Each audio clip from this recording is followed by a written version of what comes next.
रहा है, कहीं कोई नहीं हो रहा है। तो आखिर क्या कारण है कि जो भारत के रहने वाले लोग हैं उनके प्रति वहाँ इस प्रकार घातक किया जा रहा है, लूटा जा रहा है, मारा जा रहा है।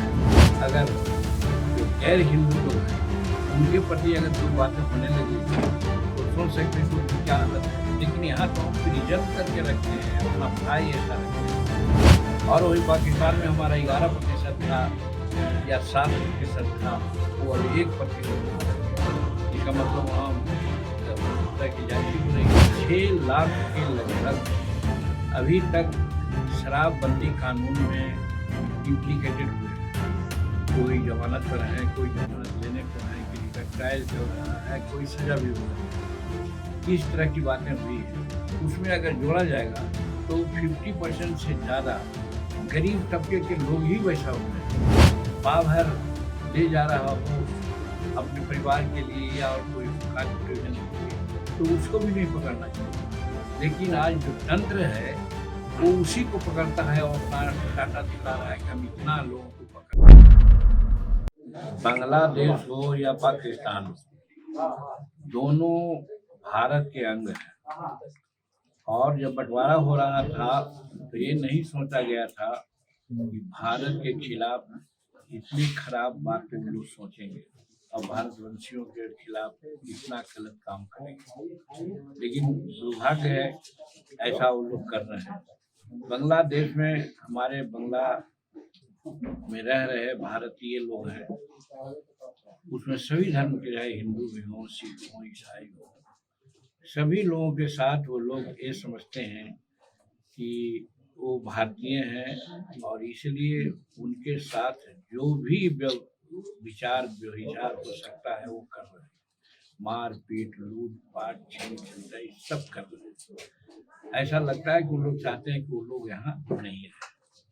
तो एक गलत संदेश दे रहे हैं। चीन में भी लोग रह रहे हैं, रशिया में भी रह रहे हैं, ब्रिटेन में भी रह रहे हैं, अमेरिका में भी रह रहे हैं, अन्य जगहों में भी भारत के लोग अपना व्यापार के लिए, नौकरी के लिए रह रहे हैं या वहाँ के नागरिक भी हो गए हैं, वहाँ काम कर रहे हैं। लेकिन ऐसी बर्बरता वहाँ नहीं हो रही है।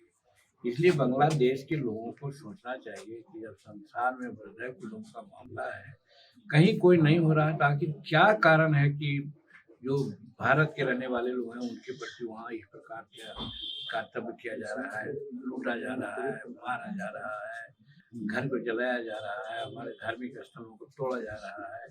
ये बहुत घृणित काम हो रहा है। ऐसा करने पर हम समझते हैं कि जो संसार में शांति है, शांति में खलल पड़ सकती है। फर्ज कीजिए कि आज हिंदुस्तान में अगर जो गैर हिंदू लोग हैं उनके प्रति अगर कोई बातें होने लगेगी तो सोच सकते हैं कि उनकी क्या हालत है। लेकिन यहाँ तो हम प्रिजर्व करके रखते हैं, अपना भाई ऐसा रखते हैं। जो भारत में बंटवारा के समय में 7% ईसा धर्म मुस्लिम धर्म वाले थे, आज 18% हो गए। जब हम उनको ठीक से रख रहे हैं तब ना वो कर रहे हैं। और वही पाकिस्तान में हमारा 11% था या 7% था, वो अब 1% वहाँ रह गया। इसका मतलब वहाँ बहुत तरह की जाति हो रही है। वही बात बांग्लादेश में भी चल रही है। बांग्लादेश के लोगों को चाहिए कि वहाँ है, बंटवारा इस लाइन पर हुआ है, जो जहाँ है वहाँ रहेंगे, तो उनको सुरक्षा उनको करना चाहिए, जो नहीं कर रहे हैं। इसमें विश्व बिरादरी को भी ध्यान देना चाहिए और हमारे प्रधानमंत्री भी संवेदनशील हैं। हमको ऐसा मालूम हुआ है कि शायद जो अपना एक राजदूत स्तर से वहाँ लोग होते हैं, हाई कमीशन वहाँ होता है क्योंकि वो भी कॉमनवेल्थ के सदस्य हैं, तो शायद उनको अस्थायी रूप में हटा दिया गया है। एक कार्रवाई शुरू हुई है। इससे उनको समझना चाहिए कि भारत के लोगों का क्या इंटेंशन है। हमारा इंटेंशन ये नहीं है कि उनसे हम झगड़ा करें, कोई और बात करें, लेकिन हमारे जो भारतवंशी हैं वहाँ रह रहे हैं, उनको उचित अधिकार वो दें और उनको प्रोटेक्ट करें। ये समय की मांग है, यही हम लोग बात करना चाहते हैं। शराबबंदी है, इसको चालू होना चाहिए। बातें हमने कर दी है। आप लोग इसको बोल करके अपना टीआर बढ़ाना चाहते हैं, गलत बात है। लेकिन हमारा स्पष्ट उसमें धारणा है कि शराबबंदी बहुत अच्छी चीज है, उसको होना चाहिए।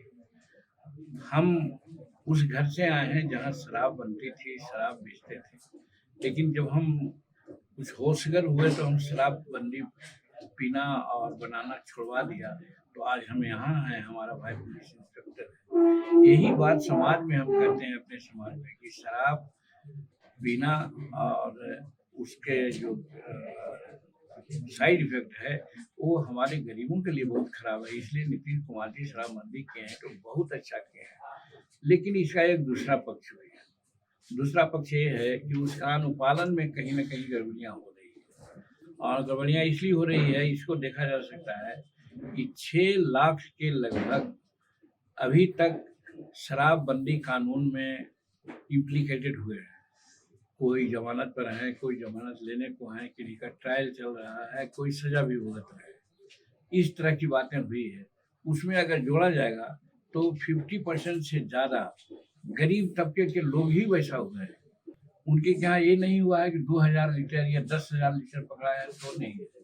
उनके यहाँ मात्र 1 लीटर, 2 लीटर, 5 लीटर तक पकड़ा है, जो अपना उपयोग के लिए रखते हैं।